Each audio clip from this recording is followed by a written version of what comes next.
Now, a day after it was announced that Singaporeans will go to the ballot box on September 11, opposition parties have ramped up their election preparations.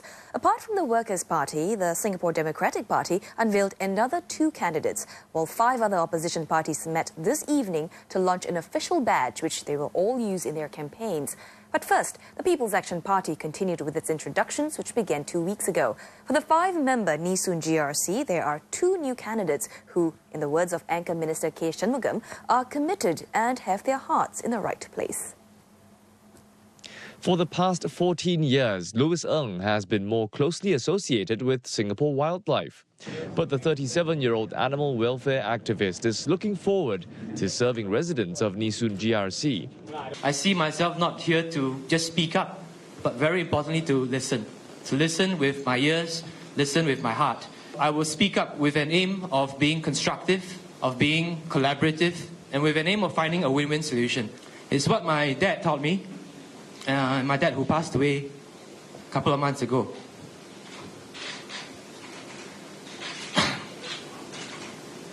My dad always spoke up. He always spoke his mind, but I think the key is he didn't speak up for himself. He always spoke up for others. And as I want to make sure that his legacy of speaking up, of speaking his mind, of always giving more than receiving will live on even after his death. If elected, the father of a 1.5-year-old girl hopes to encourage more Singaporeans to start a family by sharing his own experiences as a parent, and also to encourage volunteerism as a way to build a compassionate society. The other new face in the PAP's Nee-Soon slate is Mr. Henry Kwek, Executive Director at a homegrown investment, trading and management consulting firm. The 39-year-old is concerned with the challenges facing local businesses that are grappling with a volatile global economy. If the situation continues to deteriorate, we must step in quite quickly because jobs are at risk. So one possible way we can do that, if the situation merits it, is to do what we have done in the past, which is to launch a cost-cutting committee and systematically look at all the cost factors that businesses face.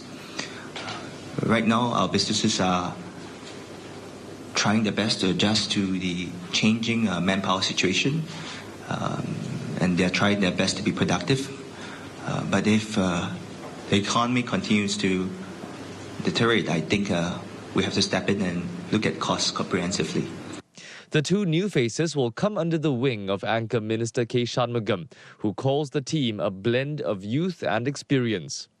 Rounding out the 5-member team are incumbents Associate Professor Faisal Ibrahim and Ms. Lee Bee Wah, who are 2-term MPs. Mr. Shanmugam says the new candidates represent a younger generation, one that's interested in causes such as green issues or even the global economy. Also importantly, they represent different viewpoints.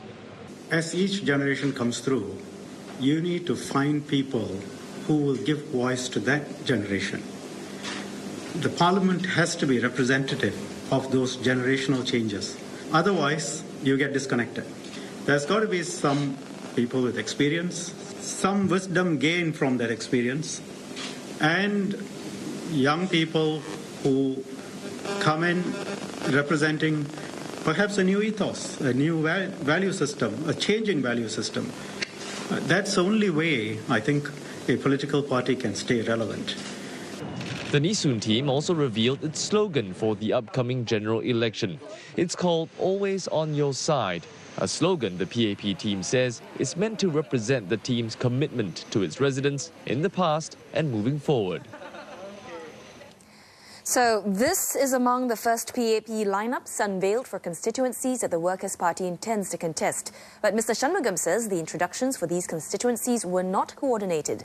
And for Nee-Soon GRC, it was simply a case of finalizing the lineup. So the PAP is up against a Workers' Party team that is yet to be revealed, but it's set to be a rematch from GE 2011 when the GRC was first formed. Back then, the PAP secured just over 58% of the vote, compared with the WP's nearly 42%.